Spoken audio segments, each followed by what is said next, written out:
Ja, hallo ihr Lieben und damit herzlich willkommen zu einem weiteren kleinen Mühlenabenteuer.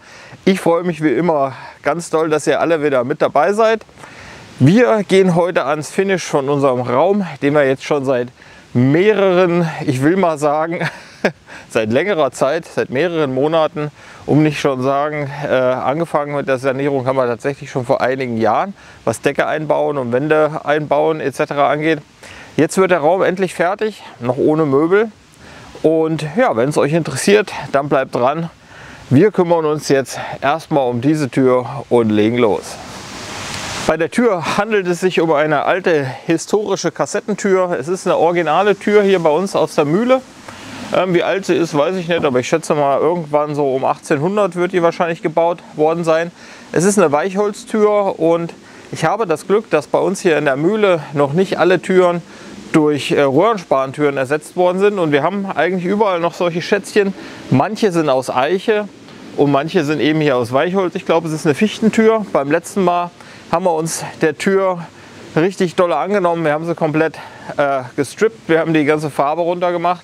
Das heißt, zumindest auf der einen Seite, wo so eine Ölfarbe drauf war, musste alles runter, weil die Farbe schon ziemlich doll, die war erstmal ziemlich weich und dann war die total abgeblättert. Also es war ein bisschen aus wie so eine Spukhaustür. Ich habe noch so einen Kameraden da oben, noch so ein Kaliber.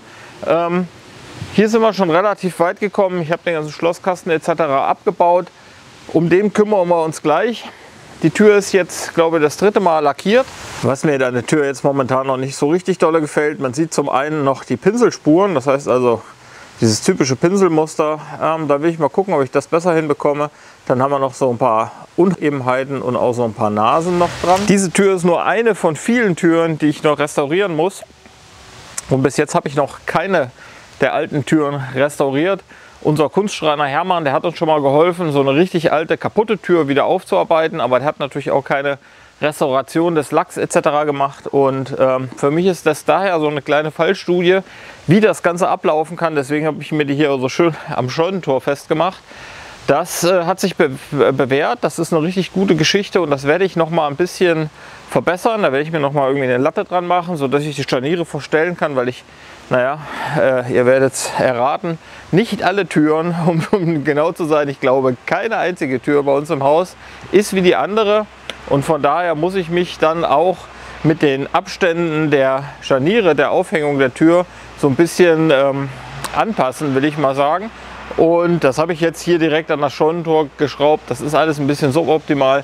Deswegen werde ich mir da noch mal eine Latte hinmachen und werde mir dann Scharniere kaufen, die man dann an das obere Scharnier, so hatte ich mir das vorgestellt, bleibt fest und das untere, das kann ich dann immer in der Höhe variieren, sodass man immer oben ungefähr die gleiche Höhe hat.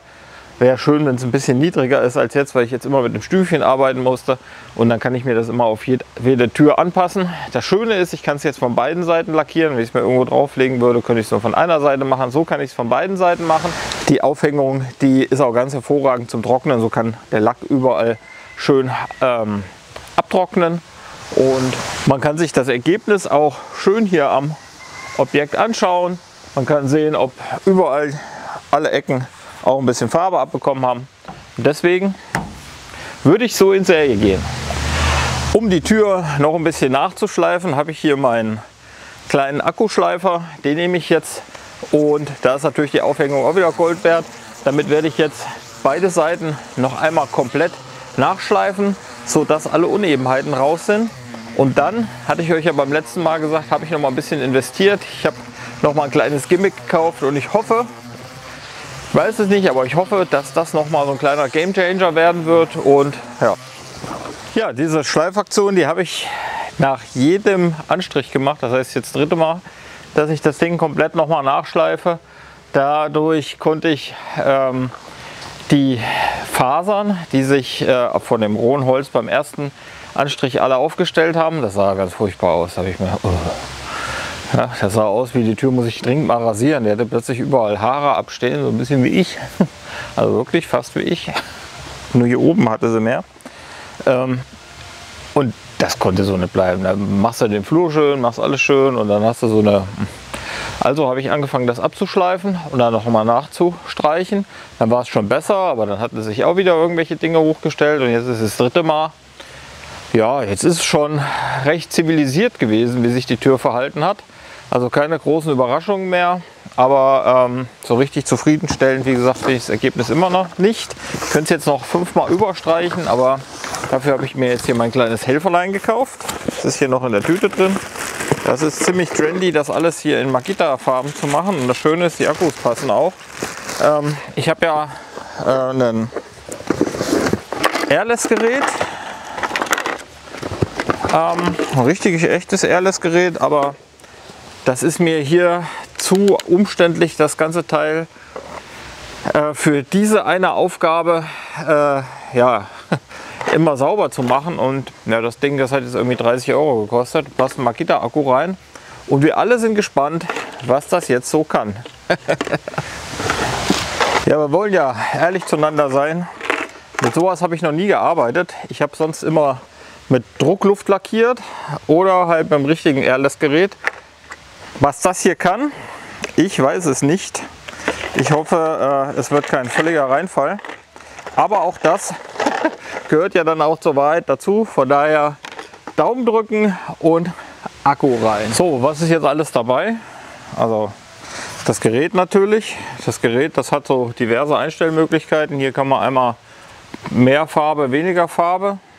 Dann kann man das hier oben auch noch komplett vom Hauptgerät trennen. Ich denke, das ist, damit man das hier auswaschen kann. Und das hier sollte man nicht so unter fließend Wasser halten. Würde ich jetzt mal schätzen, dass das damit gemeint ist. Dann ist natürlich der Farbcontainer, der hier unten dran gehört. Da kommt das Material rein. Dann haben wir 3 Düsen dabei. Eine 1,8 also eine 1,8er Düse ist da drin. Ich weiß nicht genau, was das ist. Millimeter werden das ja wohl nicht sein. Dann haben wir hier, das ist natürlich, das ist keine Düse, das ist eine Dose. Ja, das ist eine 2.5. Ja. Das ist eine 1.0 und eine 1.8er ist drin. Ich denke mal, die 1.8er wird in Ordnung sein dafür. Dann haben wir noch natürlich eine Düsennadelreinigungsgerät, ein paar Ohrringe sind dabei. Und dann haben wir hier noch so ein lustiges Gerät. Da steht in der Anleitung drin, dass man das in einen Farbtopf einhängen soll.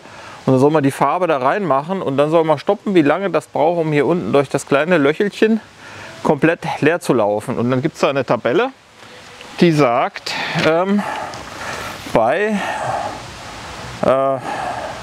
Grundierung auf Ölbasis 30 bis 60 Sekunden dürfte das durchlaufen. Dann bei Lack- und Schleifversiegelung 25 bis 35 Sekunden fürs Durchlaufen. Bei Lack 25 bis 35 Sekunden. Bei Automobillackierung 20 bis 40 Sekunden. Das ist relativ weit gefasst. Und bei Latex 45 bis 90 Sekunden Durchlaufzeit. Also ich arbeite ja schon länger mit Lack und Farbe. Und ich weiß, es ist nicht klug, aber ich halte das hier irgendwie für wenig praktikabel. Im Regelfall muss man Lack immer ein bisschen verdünnen, wenn man das mit der Pistole sprühen will. Aber das macht der Ruby in Augenmaß.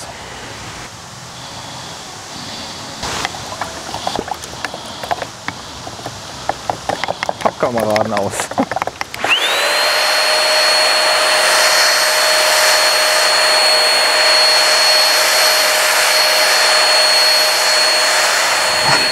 Bleibt zu hoffen, dass es hier am Objekt genauso gut funktioniert wie am Pappkameraden. Aber das werden wir jetzt sofort rausfinden.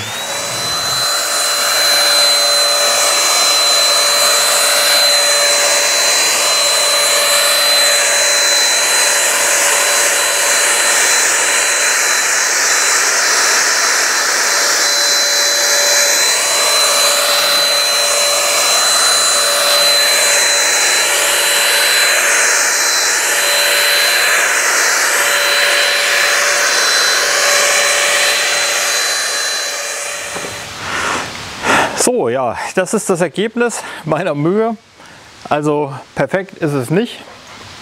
Ich bin aber ziemlich happy, dass die ganzen feinen Pinselstriche weg sind. Naja, eine perfekte Oberfläche sieht tatsächlich anders aus. Aber ja, man muss sich hier selber so ein bisschen zügeln, ein bisschen selber einbremsen, denn irgendwann steht der Aufwand nicht mehr in Relation zum Ergebnis. Wenn ich es wirklich perfekt hätte haben wollen, dann hätte ich das ganze Ding nochmal komplett durchspachteln müssen und mit feinem Papier abschleifen, wahrscheinlich liegend lackieren. Aber wie gesagt, man darf ja auch sehen, dass es eine Echtholztür ist und dass er antik ist und nicht aus Plastik.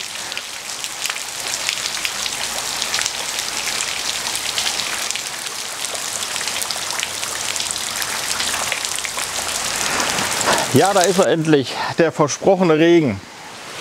Und wir lassen uns davon natürlich nicht abhalten, uns jetzt hier um diesen Schlosskasten zu kümmern.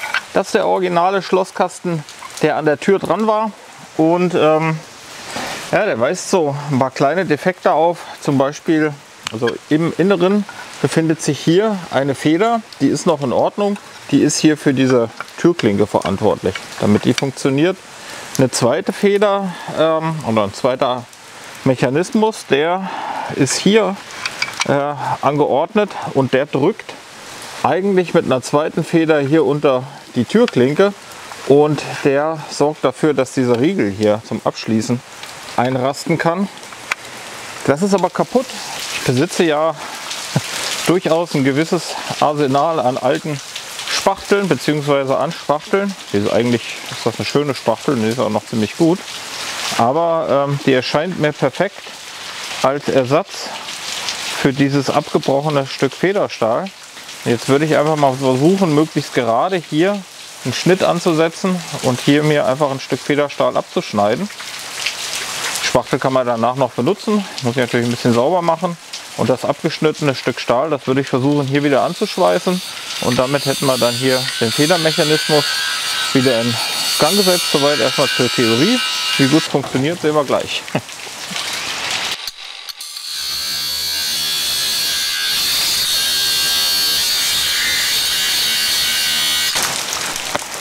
Die Spachtel ist jetzt ein bisschen kürzer, aber ich glaube, man kann sie immer noch gut verwenden. Gewonnen habe ich jetzt hier so ein schönes Stück Federstahl, das ich hier oben als Ergänzung hoffentlich ziemlich gut machen wird.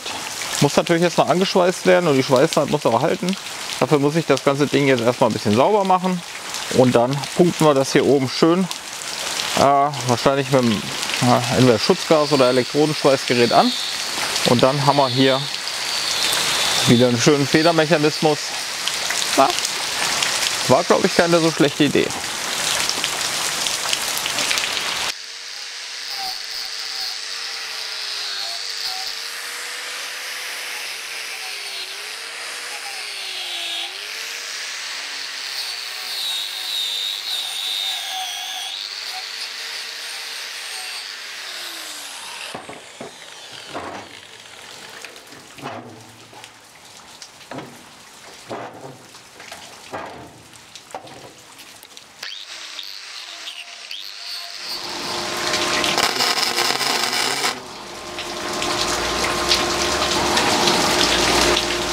So, es ist wahrscheinlich nicht die beste Schweißnaht diesseits des Mississippi, aber ich bin froh, dass ich den Federstahl überhaupt irgendwie geschweißt bekommen habe. Und jetzt wäre ja von uns von Interesse, ob das soweit funktioniert.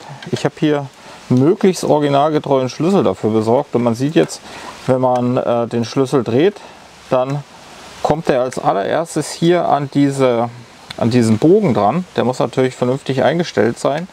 Und der drückt den Bogen, der wird ja nachher durch das Blech hier gestützt, nach oben und entriegelt dann hier das Schloss. Im nächsten Moment greift der Schlüssel hier in diese Zacke ein und bewegt den ganzen Mechanismus nach vorne. Ist natürlich jetzt ein bisschen blöd ohne den Deckel.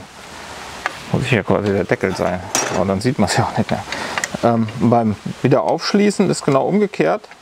Da greift der Schlüssel auch wieder an diesen Bogen, schnappt dann hier hinten in diesen Mechanismus ein und zieht das Schloss wieder zurück. Wenn ich ihn nochmal rumdrehe, dann packt er wieder in den Bogen und zieht das Schloss die zweite Stufe zurück. So, und dafür ist dieses Federstahlblech einfach unheimlich wichtig. Ich habe es jetzt versucht, auch noch mal ein bisschen schön zu machen, aber es ist mir zweimal abgebrochen danach. Von daher höre ich jetzt auf. Der Federstahl, der ist einfach, wenn der glühend wird, dann wird der so spröde, dass er sofort bricht.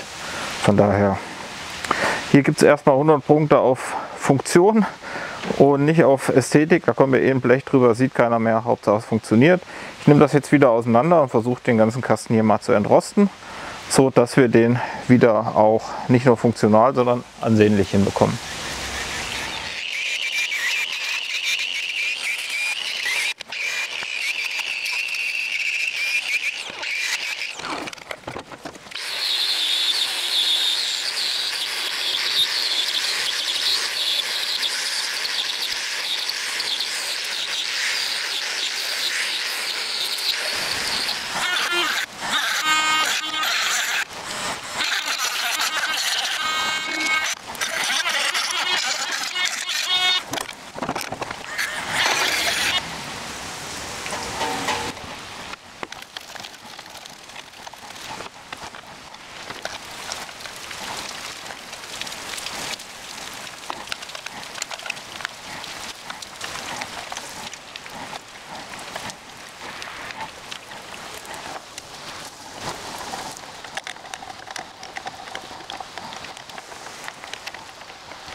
So ihr Lieben, das Werk ist vollbracht. Ich habe das Schloss repariert und auch wieder zum Funktionieren gebracht. Ich habe jetzt den originalen Griff hier wieder verwendet und ich hätte mir auch mal so ein Arsenal an Schlüsseln gekauft. Habe den noch ein bisschen gefeilt, dass der auch richtig gut passt. Der Schließmechanismus funktioniert wieder und ja, der Schlossmechanismus an sich auch. Eingeölt habe ich es jetzt mit Ballistol von innen und von außen. Schön mit Ballistol poliert. Ja, das ist ja auch ein Waffenöl. Ich nehme das auch, wenn ich mal eine alte Uhr repariere oder sowas. Oder zum Pflegen von so einer alten historischen Pendeluhr kann man das auch gut benutzen. Und ja, falls sich hier doch noch mal irgendwie ein bisschen Rost bilden würde, dann würde ich das von außen noch mal mit Leinöl überpolieren, aber ich lasse das jetzt erstmal mit Ballistol. Meine Frau mag Ballistol nicht so gerne, weil das ein bisschen, es riecht sehr ätherisch. Ich finde es aber irgendwie ganz angenehm, ich mag das. Und ja, es ist ein natürliches Öl, ist kein Erdölprodukt, von daher doppelt gut. Ich habe hier den alten Griff erhalten. Ich hatte mal in meinem Fundus geguckt, ob ich noch ein bisschen was Aufwendigeres habe, was ein bisschen aufwendiger gestaltet ist. Man sieht, es ist hier auch ein Gussteil. Das heißt, es ist auch schon ein bisschen aufwendiger tatsächlich. Aber naja, es gehört zur Tür, es ist original, es ist eine Einheit, es ist ein komplettes original erhaltenes System. Was hier kaputt war, habe ich repariert. Und deswegen würde ich das jetzt genauso an der Tür einbauen und freue mich, dass das alles so gut geklappt hat.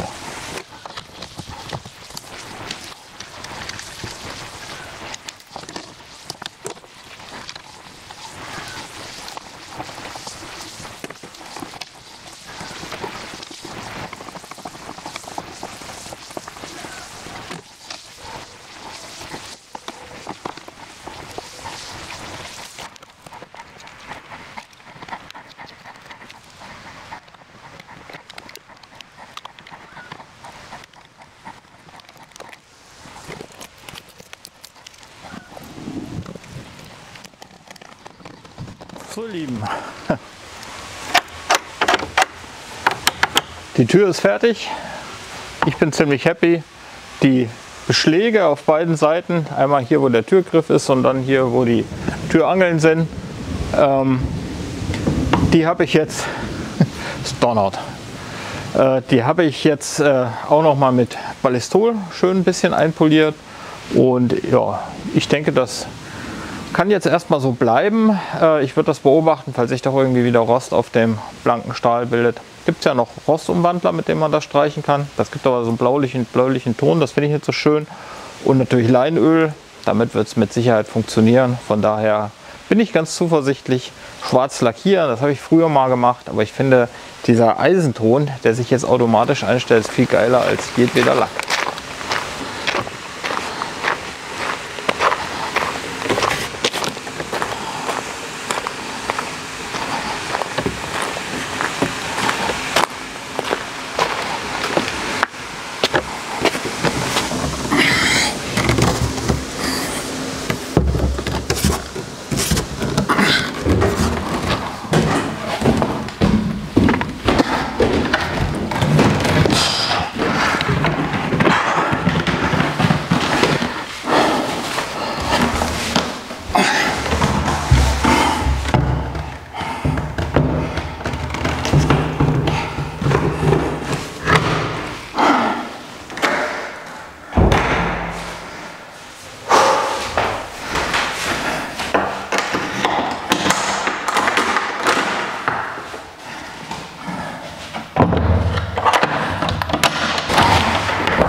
Ja, ihr Lieben, die Originaltür am Originalplatz, das war der letzte Streich, den wir hier noch durchführen mussten, um den Raum fertigzustellen.